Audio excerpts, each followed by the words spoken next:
But first, let me recognize our ranking member, Mr. McCaul of Texas. Thank you, Mr. Chairman. Today, as we speak, the State Department is investigating signs that the Assad regime used chemical weapons in an attack in northwest Syria on Sunday. If true, this is very grave, serious news. I thank the administration for their forward-leaning statement that if the Assad regime uses chemical weapons, the United States and our allies will respond forcefully. Ambassador Jeffrey, I want to thank you for being here today. I want to thank you for your service. We're grateful for the leadership you have served both as the special representative for Syria engagement and the special envoy to the global coalition to defeat ISIS. You certainly, sir, have a lot on your plate, and I want to thank you for everything you've done for the country. In 2012, President Obama told the world he had a red line in Syria that Bashar al-Assad dare not cross or would have to deal with the United States. In 2013, Assad crossed that line using sarin gas on his own people.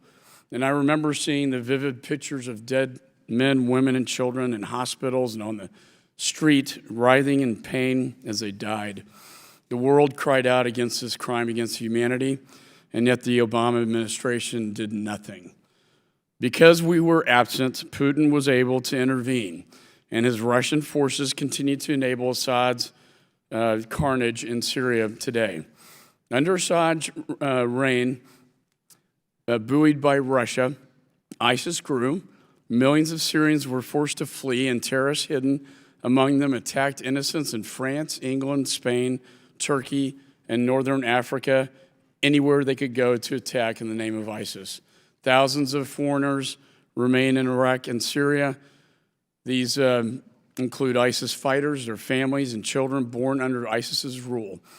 I encourage nations around the world to bring their citizens home and deliver justice as America has done by example. I was greatly concerned by the announcement that the United States, as was the chairman, that we would withdraw our military presence from Syria. Fortunately, the administration has slow-walked its timeline for withdrawal. I would argue that we cannot afford to withdraw and leave a power vacuum just as the Obama administration did in Iraq, which caused the ISIS to rear its ugly head. As violence and instability continue to plague Iraq and Syria, the world must support a sovereign, democratic Iraq and counter the meddling of nations like Iran that we heard in our classified briefing yesterday. Compounding an already dire situation, Bashar al-Assad continues to consolidate his hold over Syria through unrelenting brutality. Most recently, he and his Russian backers escalated their attacks on innocent civilians in Idlib, contrary to international agreements. Chairman Engel and I have called on Assad and Putin to stand down immediately. I am encouraged that the Senate also is marking up our Caesar Syria Civilian Protection Act today. This bill holds Assad and those that back him accountable through sanctions for his brutality against innocent people. He cannot be rewarded by us offering assistance to rebuild his regime.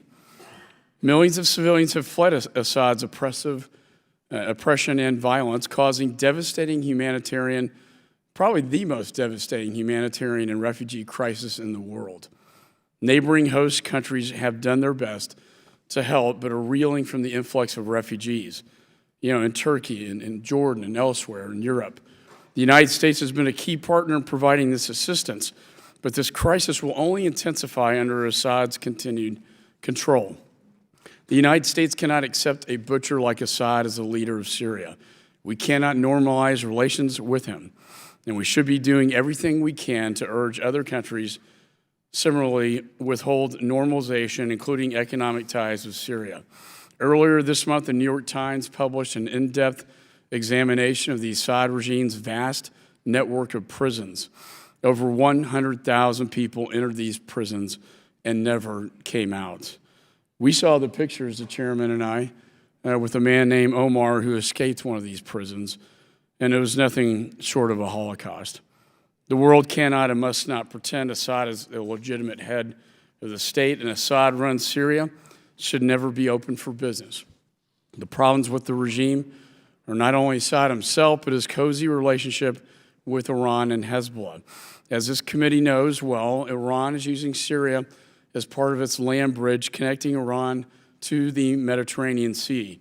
From their perch in Syria, Iran, and its proxy Hezbollah, they can easily transfer weapons to Lebanon and threaten our ally Israel. So, Ambassador Jeffrey, I look forward to hearing your assessment of these threats. What, if anything, can be done in terms of political reconciliation, and what could be done in terms of solutions? And before I close, Mr. Chairman, I'd like to ask unanimous consent that Representative French Hill, an original co-sponsor of your Caesar Syria Civilian Protection Act, be recognized to participate in this hearing as specified in Committee Rule 4B4. Without objection. Without objection, so ordered. No, thank you, Mr. Chairman. I yield back. Well, thank you, Mr. McCaul. I certainly agree with the bulk of your testimony, and I think that this is not a